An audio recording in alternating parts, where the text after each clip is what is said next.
Kaya ito mga kabisik ang masarap sa tinula na isda.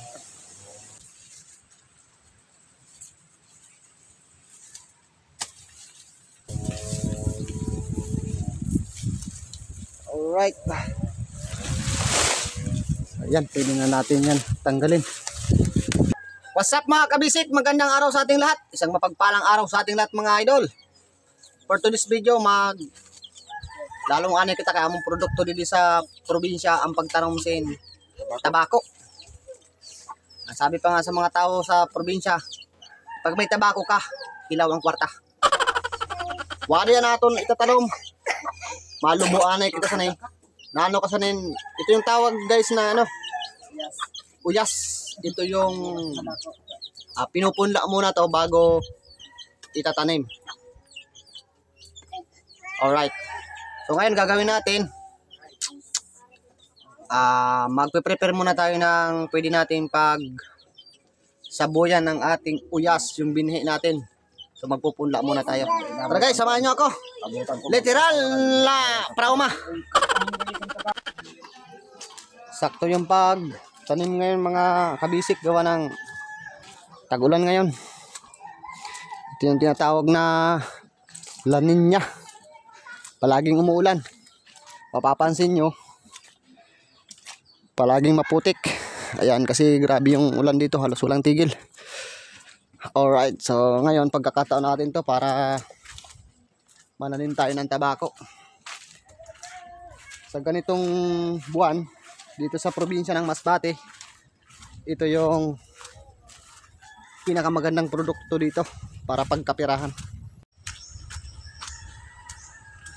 Bago ko pala simulan ang vlog natin mga kabisik, nais ko munang magpasalamat sa inyo, lalong-lalo sa mga nagsusuporta sa akin. Alright, thank you sa subscriber ko sa YouTube channel ko.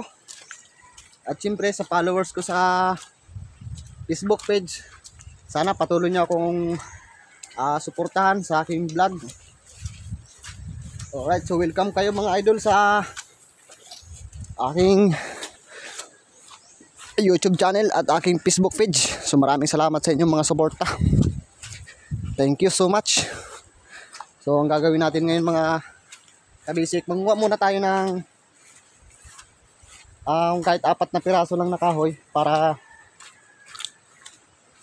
pag natin, itutusok natin yan para lagyan natin ng bubong na kagaya nito. Ayan, yung patay na dahon ng nyog, yun ang ilalagay natin, parang bubong siya para yung uyas natin hindi siya mabanlas ng baha o kaya hindi siya madala pag umulan, hindi kagad siya tatamaan. So yun ang ating unang gagawin ngayon mga kabisik.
So ayun nga mga kabisik.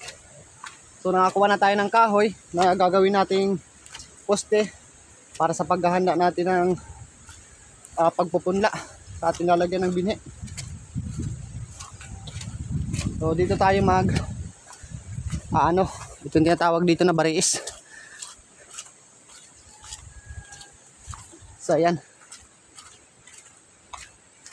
So bali, magtatanim muna tayo ng magagawa muna tayo ng punla habang pa-planters tayo ng ating tataniman. So habang naghahanda tayo, meron na tayong na punla na tabako. Para pag lumaki na yung mga punla na tabako, so pwede na natin itanim. So ito pala dito yung mga mais na tinanim namin mga kabisik dito sa Bareis.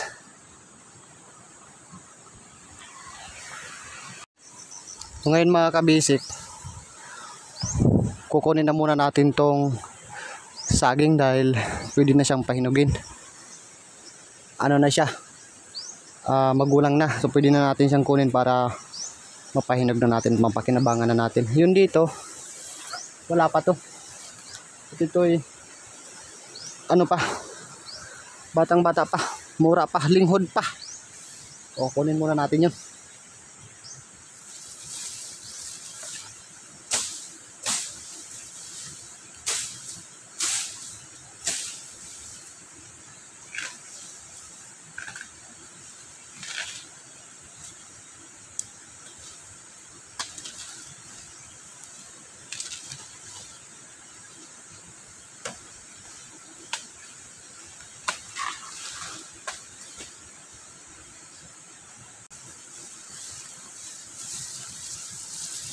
Ito mga kabisik yung tinatawag na latundan. Yan, maliit lang siya. Gawa ng maliit lang din ang puno. Pero pwede na to pahinugin. Makakadurudugtong na to. So, tara mga kabisik. Umpisa na natin yung paghanda ng paglalagyan ng ating binhi na pupunlain. So ayun mga kabisik, may abono na tayo na nilagay dito sa ating paglalagyan ng punla. Pero after 3 days bago tayo maglagay ng ating pampunla na tabako, para matunaw, patunawin muna natin yung abono. At pag after 3 days, lagyan natin siya ng mga durog na lupa, yung pinakamalambot, bago natin lagay yung mga buto ng tabako. So ngayon mga kabisik, nakapag na ako doon ng ng binhi ng tabako. So mangunguha muna tayo ng talbos ng kamote. Pwede na itong iulam at isawsaw sa suka.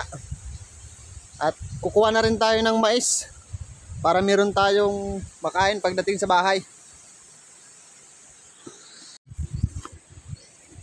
Manguha muna tayo ng talbos kamuti mga idol. Ito yung masustansya. Talbos na pula.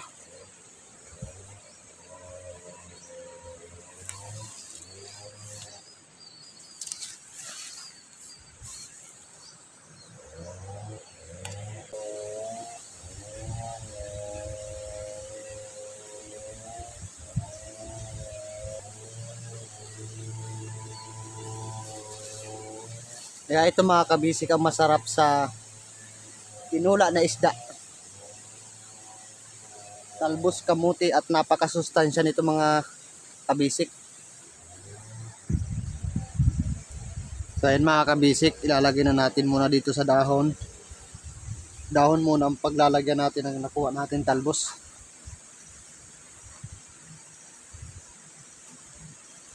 Yan, diskarte lang pag nandito tayo sa probinsya, diskarte lang kailangan natin.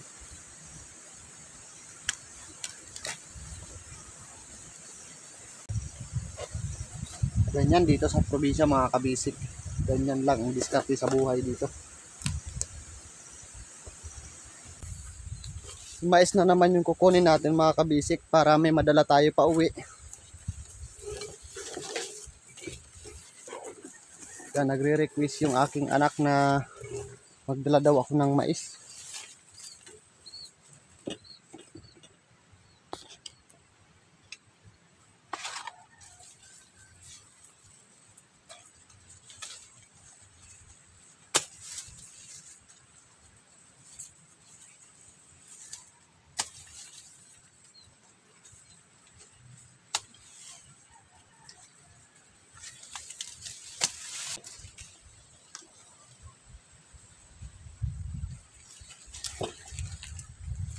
So manguha muna tayo ng mais mga kabisik para meron tayong maiuwi. sa bahay.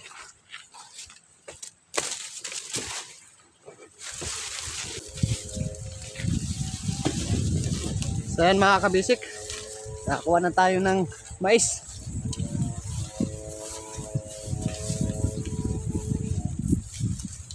Alright. Ayan, pwede na natin yan tanggalin. Para meron tayong madala pa uwi.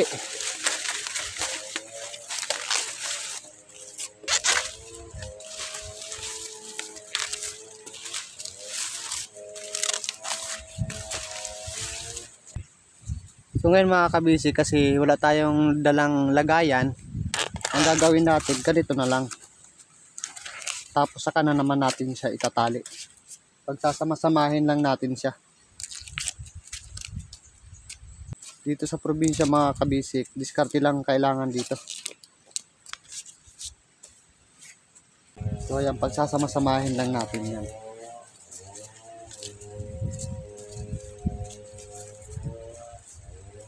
Para mahawakan natin. Kasi wala tayong lagayan eh. Ang kailangan lang natin dito, diskarte. Ayan. So, ganyan lang yan siya. So, pwede na natin siyang dalhin. So, ayan mga kabasic, no? So, pauwi na tayo ngayon. So, sinama ko lang kayo sa vlog ko dito. Kung ano ang ginagawa namin dito sa probinsya. So, mga kabasic, dito sa probinsya, kung iisipin, napakahirap ng buhay. Pero, mga kabasic, dito sa probinsya, basta may diskarte ka at matyaga ka, masipag ka, hindi ka magugutom, lalong-lalo na ang pamilya mo. So nga pala mga kabisik, so uwi na tayo. Maraming salamat sa panonood nyo at thank you sa pag-support nyo. Mga kabisik, kung nagustuhan mo ang video na to, huwag mo nang kaligtaang i-share at pa-subscribe sa aking YouTube channel at Facebook page. So maraming salamat sa inyong lahat. Bye-bye!